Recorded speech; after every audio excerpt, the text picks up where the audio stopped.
Hello everyone, मैं प्रीत money और आप देख रहे हैं उड़ान with Preet money YouTube channel. आज इस वीडियो में आपके साथ हम लोग प्लांट ब्रीडिंग का जो टॉपिक है उसको स्टार्ट कर रहे हैं, जिसमें सबसे पहले आज हम लोग स्टार्ट करेंगे कि प्लांट ब्रीडिंग का इंट्रोडक्शन और ऑब्जेक्टिव। तो दोस्तों, वीडियो को देखने के बाद भी आपके मन में कोई भी डाउट हो तो आप कमेंट बॉक्स में पूछ सकते हैं। और प्लीज़ ये वीडियो आपको कैसा लगा उस पर आप रिस्पॉन्स ज़रूर करिएगा, क्योंकि हो सकता है इस वीडियो में कुछ सुधार का ज़रूरी हो तो उस पर आगे हम लोग काम करेंगे। तो चलिए वीडियो को शुरू करते हैं। दोस्तों, यहाँ पे सबसे पहले इंट्रोडक्शन की बात करते हैं। तो यहाँ पे क्या है, plant breeding is an art and science. अब समझने का चीज़ ये है कि प्लांट ब्रीडिंग को आर्ट क्यों कहा जा रहा है। ठीक है, देखिए, प्लांट ब्रीडिंग में हम लोग इमैस्कुलेशन करते हैं। जब हम लोग हैंड इमैस्कुलेशन करते हैं पोलिनेशन करने के लिए, तो हैंड इमैस्कुलेशन हर इंसान नहीं कर सकता है, वो स्किल्ड पर्सन ही कर सकता है जिसको ये आता हो। मतलब इससे क्या क्लियर होता है कि ये एक आर्ट भी है। एक और एग्जांपल के तौर पे हम आपको बता दें कि प्लांट ब्रीडिंग में हम लोग सिलेक्शन करते हैं, मतलब पौधे को देख के और उसमें जिस तरीके का पौधा हमको चाहिए, मतलब जो कैरेक्टर का पौधा हम लेना चाह रहे हैं उसको हम सेलेक्ट करते हैं। तो हर इंसान उन चीज़ों को सिलेक्ट नहीं कर सकता है। सिलेक्ट वही कर सकता है जिसको उस कैरेक्टर के बारे में, उस ट्रेट के बारे में नॉलेज हो, वही उसको सेलेक्ट करता है। मतलब कि ये भी एक आर्ट है। ठीक है, उसके बाद इसको साइंस भी कहा जाता है। प्लांट ब्रीडिंग को, इसको हम साइंस भी कह रहे हैं। तो प्लांट ब्रीडिंग में हम लोग चीज़ों को सेल लेवल पे भी पढ़ते हैं, जीन लेवल पे, जेनेटिक लेवल पे भी पढ़ते हैं। ठीक है, तो इसलिए इसको साइंस भी कहा गया है। उसके बाद एक और यहाँ पे डिफिनेशन दिया हुआ है, it is an art, A science and technology. अब देखिए, साइंस वाला चीज़ तो हम आपको बता ही दिए कि इसका स्टडी करते हैं सेल लेवल पे, और उसके बाद जीन लेवल पे स्टडी करते हैं। उसके बाद टेक्नोलॉजी भी है। ये टेक्नोलॉजी कैसे है, क्योंकि यहाँ पे जब हम प्लांट ब्रीडिंग करते हैं तो वहाँ पे हम बायोटेक्नोलॉजी का भी यूज करते हैं। तो हम लोग बायोटेक्नोलॉजी का यूज करते हैं, इट मीन यहाँ पे क्या है कि हम टेक्नोलॉजी भी इसको कह सकते हैं। किसके लिए यूज करते हैं, improving genetic makeup of plant. अब देखिए, प्लांट का जो जेनेटिक होता है, ठीक है, उस लेवल पर, मतलब जो जीन होता है, सेल के अंदर जीन पाया जाता है जो प्लांट के अंदर किसी कैरेक्टर को एक जनरेशन से दूसरे जनरेशन तक ले जाने में मदद करता है। तो हम लोग जीन के लेवल पे कुछ बदलाव करते हैं, जिस तरीके का चीज़ हमको चाहिए, जिस तरीके का डिजायरेबल कैरेक्टर हमको किसी पार्टिकुलर प्लांट के अंदर चाहिए, तो उस पार्टिकुलर जीन में हम लोग चेंज करते हैं। ठीक है, तो जीन का जो जेनेटिक लेवल पे चेंज करते हैं और प्लांट को इम्प्रूव करते हैं, प्लांट का जो कैरेक्टर होता है इम्प्रूव करते हैं। उसके बाद किसके लिए करते हैं, यहाँ पे relation to their economic use for the mankind. अब देखिए, कोई भी प्लांट है तो उसमें हम इम्प्रूवमेंट क्यों करते हैं, क्योंकि उसका क्वालिटी बढ़े या फिर उसका यील्ड बढ़े। और अगर क्वालिटी बढ़ता है तो भी उसका इकोनॉमिक यानी कि आर्थिक लेवल पे उसका वैल्यू बढ़ेगा, और मैनकाइंड यानी कि ह्यूमन के यूज में वो बेनिफिशियल होगा। तो इसलिए ये चीज़ें यहाँ पे लिखा गया है। उसके बाद यहाँ पे plant breeding is the art and science of improving the heredity of plant for the benefit of Mankind. इसमें भी यही कहा गया है कि प्लांट ब्रीडिंग जो है वो एक आर्ट है, एक साइंस है, जिसके अंतर्गत, मतलब जिसके अंदर हम लोग प्लांट का हेरिडिटी वही होता है जो कोई भी कैरेक्टर प्लांट के अंदर एक जनरेशन से दूसरे जनरेशन में पास हो रहा है। मतलब कि समझिए कि हमारे पास कोई प्लांट है और उस प्लांट में जो कैरेक्टर है उसके सीड से कोई नया प्लांट जो है वो जर्मिनेट हो रहा है, उसमें भी वो कैरेक्टर जा रहा है, तो ये हेरिडिटी की वजह से जा रहा है।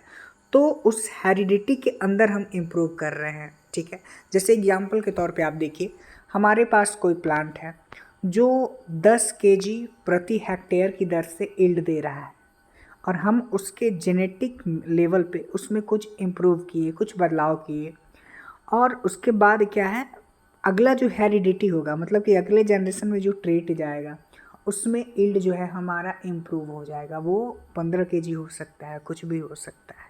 तो इसके लिए, और वो हुआ तो उससे बेनिफिट किसको मिला? अगर यील्ड बढ़ा है तो अल्टीमेटली उसका बेनिफिट ह्यूमन को मिलेगा, ठीक है।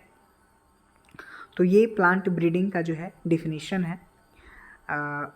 उसके बाद एक और डिफिनीशन दिया है, plant breeding deal with the genetic improvement of crop plant also known as science of crop improvement. इसको हम जेनेटिक लेवल पे क्रॉप का इम्प्रूवमेंट होता है, मतलब प्लांट का, वो तो एटलीस्ट कहा जाए कि क्रॉप पे होता है, तो इसको क्रॉप इम्प्रूवमेंट भी कहते हैं।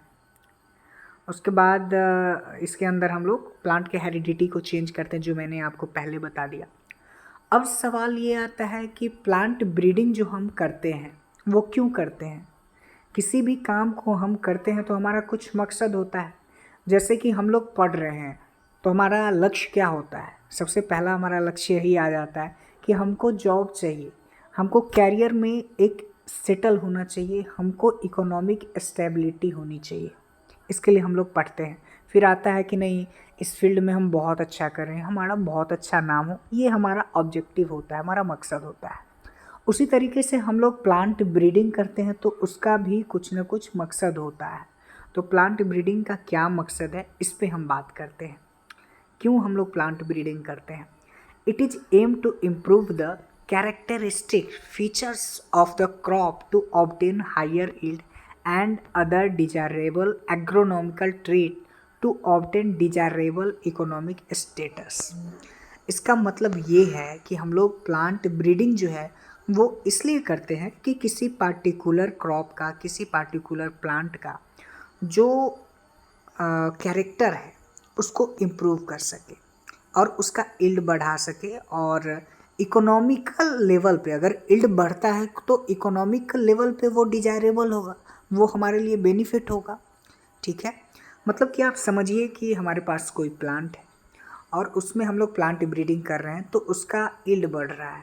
तो यील्ड बढ़ रहा है तो क्या है कि हमारी आमदनी बढ़ेगी, मतलब इकोनॉमिक लेवल पे भी हमको उसका बेनिफिट मिल रहा है, जिसको बहुत सारे कैटेगराइज में यहाँ पे डिफाइन किया गया है। सबसे पहला चीज़, अगर हम कहीं पे चीज़ों को मैं आपको थोड़ा सा डीपली समझाना चाह रहा हूँ। जैसे हम लोग किसी गांव में जाते हैं, दो लोग खेत लगाए हुए हैं, खेत में धान लगा हुआ है, पैडी। तो वहाँ पे हम लोग जाके फार्मर्स से पहले क्या पूछते हैं कि भैया आपने जो ये धान लगाया हुआ है इसका यील्ड क्या है, इस पार्टिकुलर पैडी का यील्ड कितना है। मतलब हमारा पहला फोकस कहाँ जाना चाहिए, कहाँ जाता है? यील्ड पे जाता है, उपज पे जाता है। तो प्लांट ब्रीडिंग का जो फर्स्ट ऑब्जेक्टिव होता है वो होता है हायर यील्ड, ठीक है। It is the main aim of every plant breeding programme. मतलब जितना भी हम लोग प्लांट ब्रीडिंग प्रोग्राम करते हैं उसका मेन यानी कि मुख्य उद्देश्य यही होता है कि हमारा उपज बढ़े, ठीक है। It can be achieved by developing efficient varieties, जिसको हम लोग हाइब्रिड बोलते हैं। उसके बाद जनरली 50%, अब देखिए किसी प्लांट का, ठीक है, पहला हमारा यील्ड आ जाता है, उपज आ जाता है, और यील्ड का जो कंट्रीब्यूशन है वो किसी पार्टिकुलर एक चीज़ों पे डिपेंड नहीं करता है, बहुत सारे चीज़ों पे डिपेंड करता है।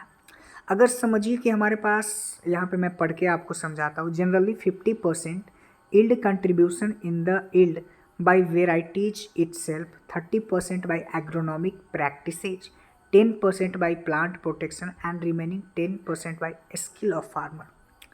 अब देखिए किसी पार्टिकुलर प्लांट का जो यील्ड आता है, जो उपज आता है, किसी एक फैक्टर पे डिपेंड नहीं करता है, वो बहुत सारे फैक्टर पे डिपेंड करता है। जैसे कि आप समझिए हमारे पास कोई बहुत अच्छी वेराइटीज है जिसकी बहुत अच्छी उपज होती है, उस वेराइटी को हमने खेत में लगाया, ठीक है, लेकिन जो भी न्यूट्रिशन हमें देना है, जैसे फर्टिलाइज़र देना है, ठीक है, तो वो हम उसको अच्छे से नहीं दे रहे हैं। इरिगेशन देना है जो टाइमली देना है, अगर 10 दिन पे वहाँ पे इरिगेशन की ज़रूरत है और हम दे रहे हैं 1 महीने बाद, तो मतलब वहाँ पे जो हम एग्रोनॉमिक, पहला तो क्या है कि हमारी वैरायटी क्या है, उसकी एक पार्टिकुलर लेवल तक उपज देने की क्षमता है, वो डिपेंड करता है। उसके बाद एग्रोनॉमिक प्रैक्टिसेस, जैसे न्यूट्रिशन हम दे रहे हैं, कितना अमाउंट दे रहे हैं, या फिर हम लोग कब वहाँ पे इरिगेशन दे रहे हैं, ये सारा फैक्टर भी डिपेंड करता है किसी पार्टिकुलर क्रॉप का यील्ड डिसाइड करने में। उसके बाद प्लांट प्रोटेक्शन। जनरली आपको पता है कि हम लोग किसी भी क्रॉप को लगाते हैं तो वहाँ पे इंसेक्ट या फिर डिजीज का अटैक होता है, तो उसको हम कैसे मैनेज कर रहे हैं वो भी दिखता है। उसके बाद स्किल्ड फार्मर।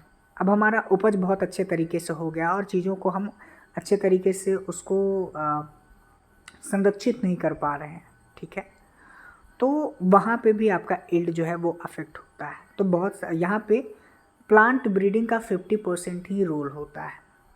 उसके बाद इम्प्रूव्ड क्वालिटी।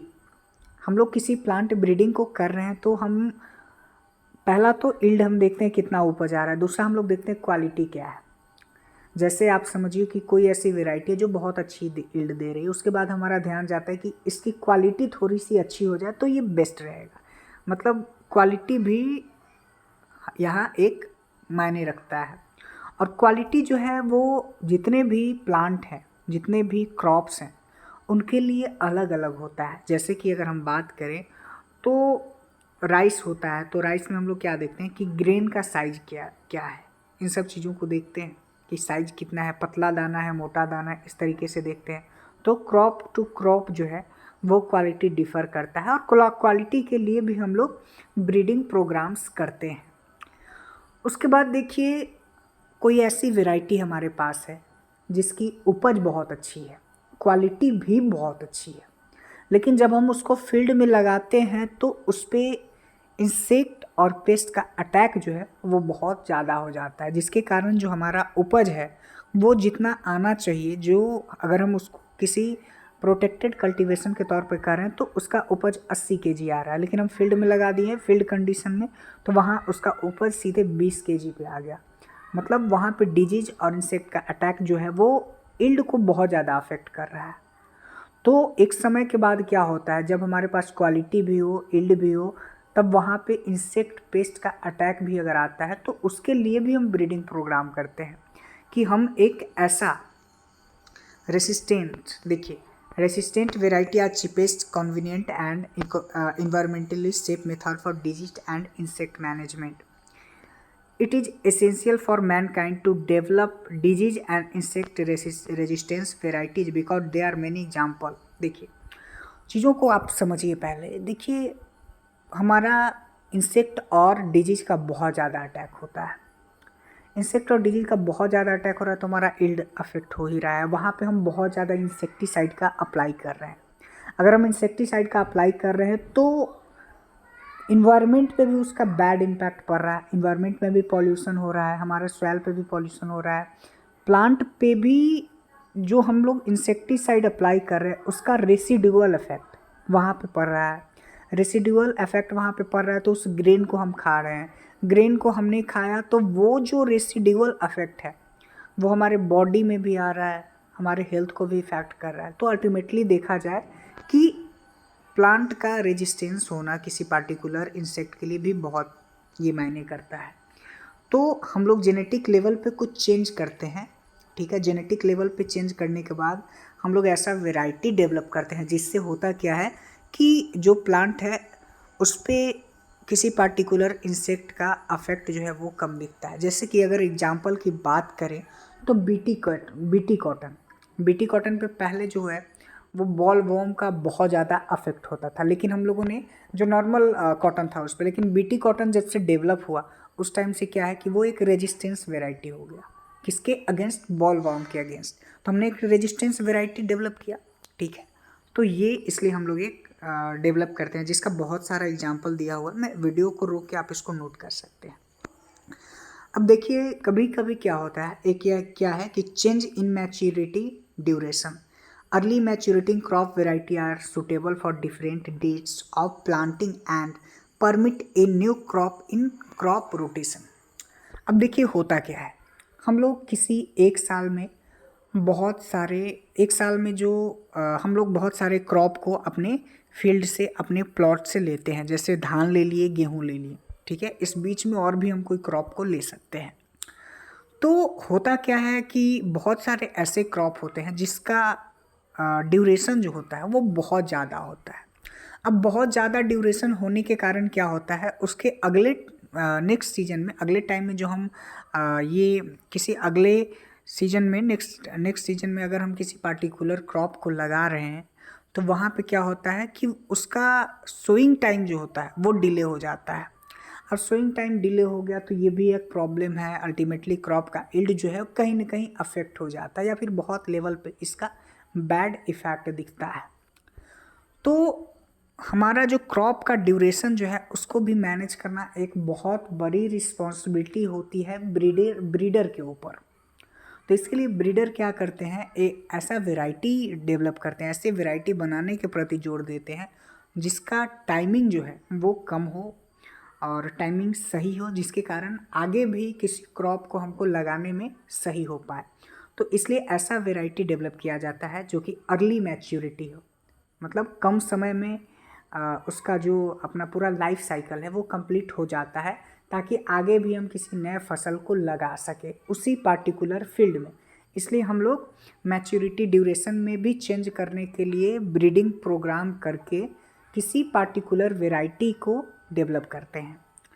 उसके बाद देखिए, अभी हमारे इंडिया में इस moisture, stress and salt tolerance, इस पे भी हम बात करते हैं। Development of varieties for rainfed areas for सेलाइन crops is helpful in increasing crop production in India because India have the major proportion of rainfed area of total cropped area in India, and saline soil in India vary from 7 to 20 million hectare, ये data दिया हुआ है। अब देखिए, एक होता है rainfed area और एक होता है इरिगेटेड एरिया।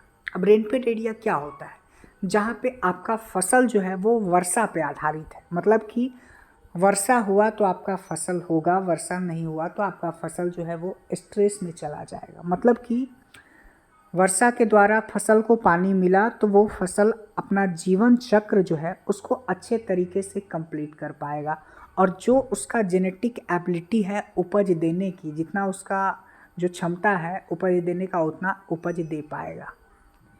लेकिन कभी कभी क्या होता है कि मतलब वर्षा नहीं आ पाया, ठीक है, वर्षा नहीं आ पाया तो पौधों को क्या होता है कि पानी की अनुपलब्धता हो जाती है, जिसके कारण उपज कम हो जाता है। तो प्लांट ब्रीडर के ऊपर एक और ऐसा रिस्पॉन्सिबिलिटी आता है, एक ऐसा वैरायटी डेवलप करने के लिए रिस्पॉन्सिबिलिटी आता है कि कम पानी में, यानी कि या फिर पानी की अनुपलब्धता में, जहाँ पे पानी का जो है वो स्ट्रेस है, वहाँ पे भी क्रॉप जो है अपना लाइफ साइकिल पूरा कर ले। तो इस कंडीशन में प्लांट ब्रीडर क्या करते हैं, एक ऐसा वैरायटी डेवलप करते हैं जो कम पानी में भी अपना लाइफ साइकिल पूरा करता है। तो इसके लिए भी हम लोग ब्रीडर प्रोग्राम करते हैं। अब साल्ट टॉलरेंस के लिए देखिए, बहुत सारा ऐसा सॉइल है जहाँ पे साल्ट अफेक्ट होता है, मतलब बहुत ज़्यादा सेलाइन जो कहा जाए वो सॉइल होता है, बहुत ज़्यादा वहाँ पे साल्ट होता है, जिसके कारण क्रॉप जो है वो अफेक्ट होता है। तो उसके लिए भी हम लोग एक नया वैरायटी डेवलप करते हैं कि उस एरिया में भी वो वैरायटी अपना लाइफ साइकिल पूरा कर ले, और उसके ऊपर मतलब उसके लाइफ साइकिल को कंप्लीट करने के लिए साल्ट का जो अफेक्ट है वो ना दिखे, उसके अफेक्ट को मतलब कम किया जा सके, या फिर उस कंडीशन में भी प्लांट अपना लाइफ साइकिल पूरा कर ले। अब देखिए, सिंक्रोनस मैच्योरिटी क्या होता है। It is highly desirable in crop line move. अब देखिए, बहुत सारा ऐसा क्रॉप होता है जिसमें कुछ प्लांट जो होते हैं वो बहुत पहले मैच्योर हो जाते हैं, और कुछ उसी के साथ वाले बहुत लेट से मैच्योर होते हैं। तो ऐसा भी ऐसा वैरायटी डेवलप किया जाता है जो सभी प्लांट एक साथ मैच्योर हो जाए, ताकि हार्वेस्टिंग करने में सही हो।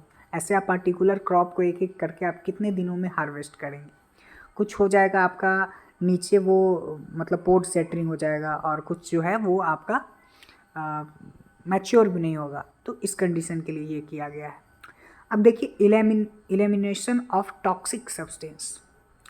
देखिए, बहुत सारे ऐसे प्लांट होते हैं जिसमें बेनिफिशियल कंपोनेंट के या फिर कंपाउंड के अलावा कुछ हार्मफुल कंपाउंड भी होते हैं, उनके अंदर हार्मफुल कंपोनेंट भी होते हैं। जैसे कि हम बात करें, हम लोग खेसारी का दाल खाते हैं, जैसे लैथेरस सैटाइवस इसको बोलते हैं, जिसके अंदर एक टॉक्सिन होता है जिसको बोलते हैं न्यूरोटॉक्सिन। जो अगर हम खेसारी का दाल बहुत ज़्यादा खाने लगते हैं तो इंसान के अंदर क्या होता है, पैरालाइसिस, मतलब कि बॉडी काम करना बंद कर देता है, बॉडी का कोई पार्ट जो है वो काम नहीं करता है, पैरालाइसिस हो जाता है।